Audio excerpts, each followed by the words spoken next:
사사기 4장 1절에서 10절 말씀입니다. 1절 에훗이 죽고 나서 이스라엘 자손들은 여호와께서 보시기에 또다시 악한 일을 저질렀습니다. 사사기 특유의 순환 패턴이 다시 시작됩니다. 여호와께서 보시기에 악한 일을 저질렀다는 것은 하나님의 눈이 온 세상을 감찰하고 있음을 알게 해줍니다. 그럼에도 인간들은 용서받은 것을 잊어버리고 온 땅을 감찰하고 계시는 하나님의 눈앞에서 대담하게 악을 자행하지요. 이것이 사사기의 백성들 뿐이겠습니까? 끊임없이 하나님 앞에서 범죄하는 우리의 모습은 인간의 거짓되고 심히 부패한 마음을 보여주는 예라고 하겠습니다. 2절 그러자 여호와께서는 하솔에서 통치하는 가나안 왕 야빈의 손에 그들을 팔아넘기셨습니다. 그의 군대 대장은 시스라였는데 그는 하로셋 학고임에서 살았습니다. 팔아넘기셨다는 것은 이스라엘은 하나님의 소유였는데 자신의 본분을 잊고 하나님께 범죄할 때 하나님의 백성이라는 신분을 박탈당하고 마치 종처럼 팔리게 되었다는 것입니다.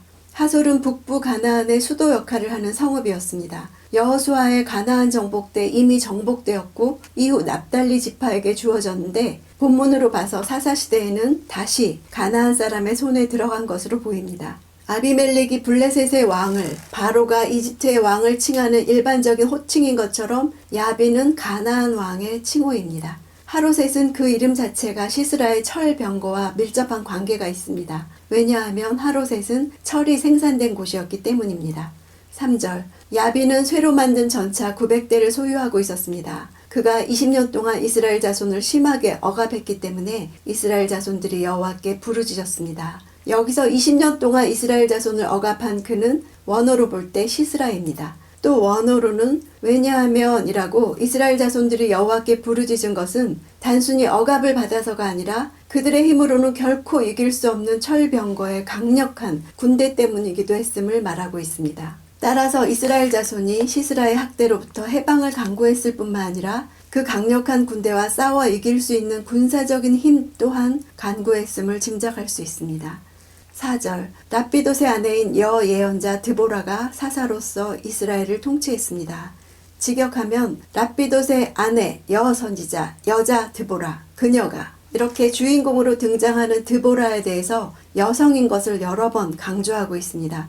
철병거 900대란 막강한 전력을 가진 야빈을 물리친 자가 뜻밖에도 여사사 드보라임을 부각시키는 표현입니다. 당시 여성이 남성에 대해서 종속적인 지위에 머물렀던 시대적 상황에서 여자가 선지자로서 이스라엘의 사사가 된다는 것은 아주 이례적인 일이었기 때문입니다. 5절 그녀는 에브라임 산간지대의 라마와 베델 사이 드보라의 종려나무 아래에 앉아있곤 했는데 이스라엘 자손들이 재판을 위해 그녀에게 찾아왔습니다. 원래 드보라는 이사갈 지파입니다. 이사갈 지파는 북쪽 지방에 살았는데 드보라는 아마도 야빈의 압제로 인해서 남편 랍비돗을 따라 모든 것을 버려두고 남쪽으로 이주하게 된 것 같습니다. 라마와 베델은 성소가 있었던 곳입니다. 드보라는 하나님이 세우신 그 백성의 재판관이었습니다. 남성 중심 사회에서 여성 사사에게 재판을 받았다고 하는 사실은 드보라를 하나님이 세우셨다는 사실이 인정되어서 백성들이 지도자로 믿고 따랐다는 것을 말해줍니다. 드보라는 사사들 중에서 유일하게 전사가 아닙니다. 그녀는 힘보다 지혜와 인격으로 이끌었습니다. 6절 그녀는 납달리의 게데스에 사람을 보내 아비노함의 아들 바락을 불러 말했습니다. 이스라엘의 하나님 여호와께서 내게 명령하셨다. 너는 가서 납달리 자손과 스불론 자손 1만 명을 택해 이끌고 다볼산으로 가거라. 드보라가 바락을 부른 이유가 있습니다. 납달리 게데스는 납달리에 있는 도피성이었습니다. 이것은 레위 지파의 성이었기 때문에 바락은 일종의 제사장인 레위 지파 사람이었습니다. 여선지자 드보라는 자신의 한계를 잘 알고 바락에게 리더십을 이양하려고 한 것입니다. 장성한 아들에게 가장의 권한을 양도하는 어머니 같은 행동인 셈이죠. 다볼산은 해발 약 560m 정도의 산으로서 시스라의 철병거가 그 기량을 제대로 발휘하지 못할 것이기 때문에 비교적 안전한 지역이었습니다. 또한 스불론과 납달리와 이사갈 지파의 지경이 모두 만나는 경계점이므로 그 군대를 집결시키기에도 적합한 장소였습니다. 7절 내가 야빈의 군대 대장인 시스라와 그의 전차들과 많은 군대를 기손강으로 유인해 내 손에 넘겨주겠다. 기손강의 강에 해당하는 단어는 우기에만 급류의 강을 형성하고 건기에는 마른 강바닥을 드러내는 팔레스틴 지역 특유의 와디를 가리키는 말입니다. 기송강은 그 수량을 거의 우기의 강수량에 의존했기 때문에 건기에는 마른 골짜기와 다를 바가 없었고 우기에만 심한 급류를 이루었습니다. 기손강의 하류는 넓은 평원을 이루었기 때문에 철병거를 배치하는 데 적당한 지형을 이루고 있었습니다. 하지만 오히려 하나님은 그런 지형을 이용해서 비를 내리셔서 그 철병거가 질척거리는 강바닥에 빠져서 움직이지 못하도록 무력화시키셨던 것입니다. 8절 바락이 드보라에게 말했습니다. 만약 당신이 나와 함께 가면 나도 갈 것입니다. 그러나 만약 당신이 나와 함께 가지 않으면 나도 가지 않겠습니다. 바락은 하나님의 명령에 순종하는 조건으로 드보라의 동행을 요구했습니다. 레위인의 실패는 사사기에 계속 나오는 주제가 됩니다.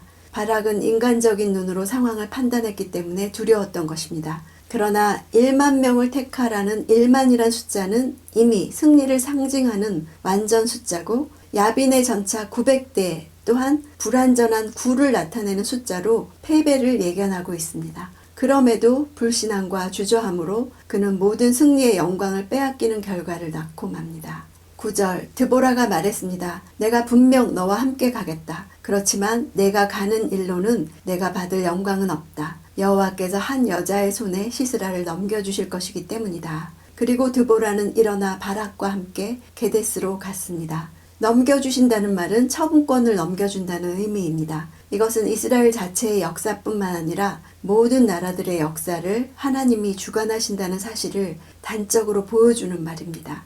10절 바락은 스불론과 납달리를 게데스로 소집했습니다.